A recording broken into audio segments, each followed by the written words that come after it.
Welcome to Chintu Outside channel. Today recipe பட்டாணி குருமா செய்ய போகிறோம். நம்ம இந்த பட்டாணி குருமாவில் இருக்கிற நன்மைகள் பார்த்திங்கன்னா, குழந்தைங்க வளர்கிற குழந்தைங்களுக்கு கண்டிப்பாக இதை கொடுங்க. இதில் பாஸ்பரஸ் அதிகமாக இருக்குது.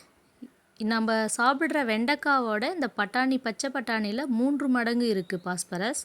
உடல் ஒல்லியாக இருக்கிறவங்க இதை டெய்லியும் சாப்பிட்டு வந்தீங்கன்னா சதை பிடிக்கும். நம்மளுடைய நுரையீரல் ஹார்ட்டு நிறையா ஸ்ட்ரென்த்து கொடுக்கும். இந்த பட்டாணி சாப்பிட்டிங்கன்னா, அதுவும் பச்சை பட்டாணியாக சாப்பிடுங்க, கொஞ்சம் நல்லது உடம்புக்கு. வாங்க எப்படி செய்யுதுன்னு பார்க்கலாம். தேவையான பொருள்: ஆனியன், ஒரு கைப்பிடி அளவு ஸ்ப்ரிங் ஆனியன், 1 கப் பட்டாணி, ஒரு பச்சை மிளகாய், கொஞ்சமாக தேங்காய், ஒரு 10 முந்திரி, தக்காளி ஒரு 2 எடுத்துருக்கேன். இப்போ ஸ்டவ்வை ஆன் பண்ணி கடாய் வச்சு 3 தேக்கரண்டி எண்ணெயை ஆட் பண்ணிக்கிறோம். அதில் பட்டை, லவங்கம், பிரிஞ்சி இலை ஆட் பண்ணிக்கிறோம்.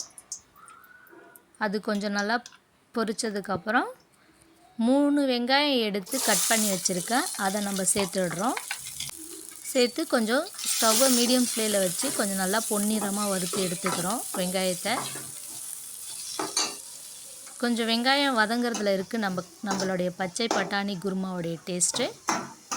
இங்கே பாருங்கள், கொஞ்சம் ஃபாஸ்ட்டாக வைக்காத மீடியம்லேயே வச்சு வருங்க. வதக்கக்குள்ளே நமக்கு வெங்காயத்தோடைய ஃப்ளேவர் வாசனை வரும். இப்போ ஜிஞ்சர் கார்லிக் பேஸ்ட்டை ஆட் பண்ணிக்கிறோம். இப்போ நான் ரெடி பண்ணுற அளவு 5 மெம்பர்ஸ் சாப்பிட்லாம்.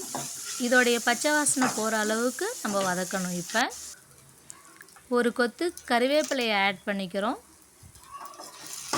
இப்போ 1 சைடாக பச்சை மிளகாய் 1 எடுத்து கீறி வச்சுருக்கேன், அதை நம்ம சேர்த்துடலாம். 2 தக்காளியை மிக்ஸி ஜாரில் ஆட் பண்ணி நல்லா பேஸ்ட்டாக அரைச்சி வச்சுருக்கேன், அதை இந்த வெங்காயம் வதங்கினதும் இதை நம்ம சேர்த்துடலாம்.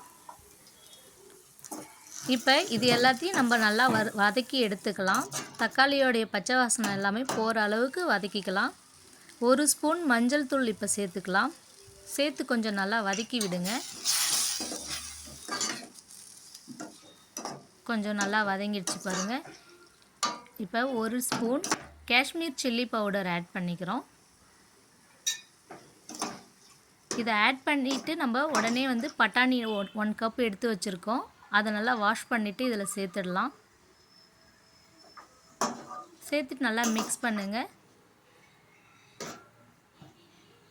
வீட்டில் காஞ்ச பட்டாணி இருந்தால் கூட அதை 8 மணி நேரம் ஊற வச்சு அதில் கூட இந்த பட்டாணி குருமா ரெடி பண்ணலாம். ஆனால் இதில் இருக்கிற நமக்கு சத்துக்கள் அந்த காஞ்ச பட்டாணியில் இருக்காது. முடிஞ்ச அளவுக்கு தோல் பட்டாணியாக வாங்கி சமைச்சு சாப்பிடுங்க. இப்போ தேவையான அளவு தண்ணியை ஆட் பண்ணிக்கலாம். நம்ம ஆட் பண்ணி நல்லா மிக்ஸ் பண்ணிக்கலாம். இந்த பட்டாணியை வாங்கி அவிச்சியும் கொடுக்கலாம், குழந்தைங்களுக்கு விரும்பி சாப்பிடுவாங்க. கண்டிப்பாக இதை வாரம் 2 முறை கொடுங்க. இப்போ தேவையான அளவு உப்பு சேர்த்துக்கிறோம். நம்ம இப்போ 1 ஸ்பூன் நம்ம கரம் மசாலா ஆட் பண்ணி மிக்ஸ் பண்ணிவிட்டு க்ளோஸ் பண்ணி வச்சிடலாம். 10 நிமிஷம் சிம்மிலே வச்சு விடுங்க. அதுக்குள்ளே இப்போ நம்ம ஒரு மிக்ஸி ஜாரில் நம்ம கட் பண்ணி வச்சுருக்கிற தேங்காவை எடுத்து சேர்த்துட்டு 10 முந்திரி எடுத்து வச்சுருக்கோம், அதை நம்ம சேர்த்துடுறோம். சேர்த்து நல்லா பேஸ்ட்டாக அரைச்சிக்கலாம். 10 நிமிஷம் ஆயிடுச்சு. நல்லா கொதிச்சு நல்லா அந்த எண்ணெயெல்லாம் பிரிஞ்சு வந்துடுச்சு பாருங்கள். இப்போ ஓப்பன் பண்ணி மிக்ஸ் பண்ணி விட்டுட்டு க்ளோஸ் பண்ணிவிடுங்க. ஓகே, 3 நிமிஷம் இப்போ வெயிட் பண்ணி பார்த்ததில் கொஞ்சம் நல்லா திக்காகிடுச்சு. இங்கே பாருங்கள், நம்ம எப்படி பட்டாணி எல்லாமே நல்லா வெந்து வந்துடுச்சு. ரொம்ப நேரம் விட தேவையில்லை, இந்த டைமிங்கே போதும். இப்போ நம்ம அரைச்சி வச்சுருக்க அந்த தேங்காய் விழுதுகளை இதில் சேர்த்துடலாம். சேர்த்து ரொம்ப நேரம் கொதிக்க விட தேவை, 1 நிமிஷம் இருந்தால் போதும். மிக்ஸ் பண்ணி விடுங்க நல்லா. இந்த பட்டாணி குருமா சப்பாத்திக்கு ஒரு நல்ல சைடிஷ். இதை குழந்தைங்கள்லேருந்து பெரியவங்க முதல்ல விருப்பப்பட்டு சாப்பிடுவாங்க. 1 டைம் நீங்கள் வீட்டில் இதை செஞ்சு கொடுத்தீங்கன்னா திரும்ப திரும்ப கேட்பாங்க. முடிஞ்ச அளவுக்கு பச்சை பட்டாணியாக வாங்கி ட்ரை பண்ணி பாருங்கள் வீட்டில். இதை இப்போ 1 ஸ்பூன் சோம்பு பவுடர் ஆட் பண்ணிக்கிறேன். இது நல்ல ஒரு ஃப்ளேவர், நல்ல ஒரு வாசனையாகவும் இருக்கும் நம்ம குருமாவை எடுத்து சாப்பிட்றப்ப. இப்போ 2 கியூப் அளவுக்கு அன்சால்ட் பட்டர் எடுத்து துருவி வச்சுருக்கேன் ஒரு பவுலில். நம்ம ரெடி பண்ணி வச்சுருக்கிற பட்டாணி கிரேவியில் இப்போ உள்ளே வச்சுட்டு க்ளோஸ் பண்ணி கொஞ்ச நேரம் ஓப்பன் பண்ணி பார்த்தீங்கன்னா அந்த பட்டர் எல்லாமே உருகி போய் மேலே எல்லாமே நீராவியாக மேலே வந்துட்டு இருக்கும். இப்போ ஒரு மிக்ஸ் பண்ணிவிட்டு ஸ்டவ்வை ஆஃப் பண்ணிடலாம்.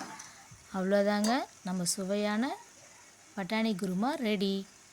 ஒரு கைப்பிடி அளவு ஸ்ப்ரிங் ஆனியன் ஆட் பண்ணியாச்சு. சும்மா லைட்டாக மல்லி இலை ஆட் பண்ணியாச்சு. சுவையான பச்சை பட்டாணி குருமா ரெடி ஆயிடுச்சுங்க. தேங்க்யூ ஃபார் வாட்சிங்.